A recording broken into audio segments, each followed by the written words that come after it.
بسم اللہ الرحمن الرحیم۔ السلام علیکم ورحمۃ اللہ وبرکاتہ۔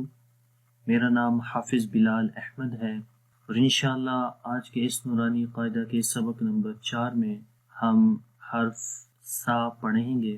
سا کا مخرج کون سا ہے اور اس سا کے حرف کے اندر کون سی صفات پائی جاتی ہیں، آئیے شروع کرتے ہیں۔ سا کے پروننسیشن سے پہلے، اس کے تلفظ سے پہلے ہم اس کا مخرج جانیں گے کہ اس کا مخرج کون سا ہے۔ تو جب زبان کی نوک کو ثنایا علیہ کے کناروں پر لگائیں گے اس وقت سا ادا ہوتا ہے۔ ثنایا بولتے ہیں دو کو عربی کے اندر اور علیہ بولتے ہیں اوپر والے۔ مطلب یہ ہوا کہ اوپر والے جو دو سامنے کے جو دانت ہیں ان کو ثنایا علیہ بولتے ہیں۔ یہاں پر امیج میں آپ دیکھ سکتے ہیں یہ ثنایا علیہ ہے۔ تو پچھلے جو تا کا ہم نے مخرج پڑھا تھا اس میں ہم نے زبان کی نوک ثنایا علیہ کی جڑوں پر لگائی تھی۔ اب کیا ہو رہا ہے، اب اس سا کے اندر زبان کی نوک کو ثنایا علیہ مطلب اوپر کے جو سامنے کے جو دانت ہیں دو، ان کی کناروں پر لگا رہے ہیں۔ تو یہاں پر امیج میں آپ کو واضح طور پر نظر آ رہا ہے کہ یہ زبان کی نوک ثنایا علیہ اوپر والے جو دو دانت ہیں ان کے کناروں پر لگ رہی ہے۔ تو اس سے یہ 3 حروف ادا ہوتے ہیں۔ یہاں پر بھی امیج میں بھی آپ دیکھ سکتے ہیں۔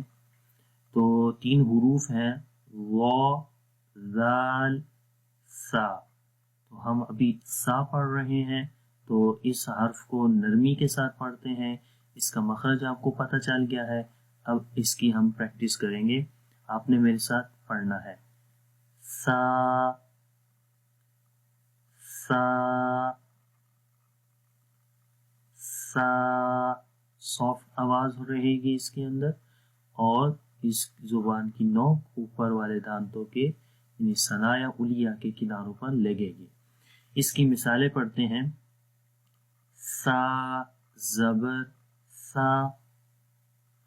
تو ایک اور چیز یاد رکھیں کہ جب بھی کسی بھی حرف کے اوپر زبر زیر پیش آتی ہے اس حرف کو لمبا نہیں کرنا آپ نے، ٹھیک ہے۔ تو یہاں پر وہی لکھا ہوا ہے زبر زیر پیش ہے سا کے اوپر، ہم نے لمبا نہیں کرنا۔ لیکن آپ نے جو غور کرنے والی چیز ہے وہ سا کی آواز ہے کہ اس کی آواز کیسی رہتی ہے اور کون سی جگہ سے نکل رہی ہے۔ سا زبر سا، سا زیر سی، سا زیر سی، سا پیش سو، سا پیش سو۔ بغیر جوڑ کے پڑھیں گے سا سی سو، سا سی سو۔ یہ تھی اس کی مثالیں۔ اب ہم دیکھتے ہیں کہ اس حرف کے اندر کون سی صفات پائی جاتی ہیں۔ تو پہلی جو صفت ہے وہ صفت ہمس ہے۔ ہمس کے اندر ہوتا کیا ہے کہ سانس جاری رہتا ہے، آواز کے اندر پستی آ جاتی ہے۔ ہمس کا مطلب ہوتا ہے پستی، یعنی آواز آہستہ سے ضعیف ہو جاتی ہے، کمزور ہو جاتی ہے۔ تو اس ہوتا کیا ہے کہ سانس جاری رہتا ہے، تو سانس کے جاری رہنے سے آواز میں پستی آ جاتی ہے، یہ ہمس ہے۔ تو اس کو کیسے سمجھیں گے کہ کس طریقے سے ہمس کی آواز آ رہی ہے۔ تو یہاں مثال میں آپ دیکھیں حمزہ سا زبر اس۔ تو جب ہم اس پڑھیں گے تو دیکھیں آخر میں ہو کیا رہا ہے، سانس جاری رہ رہا ہے۔ اس اس، نرمی کے ساتھ آپ نے پڑھنا ہے اور زبان کی نوک کو ثنایا علیہ کے کناروں پر بھی لگانا ہے۔ اس کے بعد سیکنڈ جو صفت ہے وہ رخاوت کی صفت ہے۔ رخاوت کا مطلب ہوتا ہے نرمی۔ نرمی کے ساتھ ان حروف کو، اس حرف کو پڑھیں گے اور آواز جو ہے وہ رخاوت میں ہوتا کیا ہے کہ آواز مخرج میں جاری رہتی ہے، بند نہیں ہوتی، کیونکہ رخاوت کا جو اپوزٹ تھا، جو مخالف تھا وہ شدت تھا۔ شدت میں آواز مخرج میں بند ہو جاتی ہے اور رخاوت میں آواز مخرج میں جاری رہتی ہے۔ تو کیسے جاری رہے گی؟ سیم مثال ہے اس، تو آواز مخرج میں جاری ہو رہی ہے، سانس جو ہے وہ بھی جاری ہو رہا ہے اور آواز بھی جاری ہو رہی ہے۔ اس تو یہ سانس اور آواز یہ دو الگ چیزیں ہیں، ٹھیک ہے، سانس کا جاری ہونا اور آواز کا۔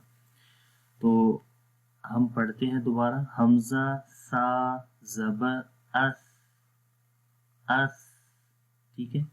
اس کے بعد صفت استفعال ہے، باریک پڑھیں گے، سا موٹا نہیں پڑھیں گے ایسے فو، تو وہ غلط ہو جائے گا۔ صفت انفتاح بھی ہے، یعنی زبان کا درمیان اوپر کے تالو کے درمیان سے جو ہے وہ جدا ہے، کھلا ہوا ہے، یعنی کہ یہ آپس میں مل نہیں رہے ہیں، جدا ہے۔ انفتاح کا بیسیکلی مطلب ہوتا ہے کھلا ہوا۔ اسمات یعنی کہ یہ حرف بھی اپنے مخرج سے مضبوطی اور صحیح جم کر جو ہے وہ ادا ہوتا ہے، اس وجہ سے یہ صرف اس کے اندر اسمات والی صرف پائی جاتی ہے۔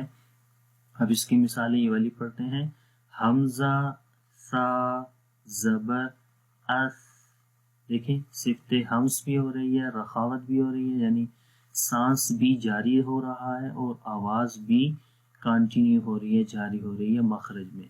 اس، حمزہ سا زیر اس، حمزہ سا زیر اس، حمزہ سا پیش اس، اس اس اس۔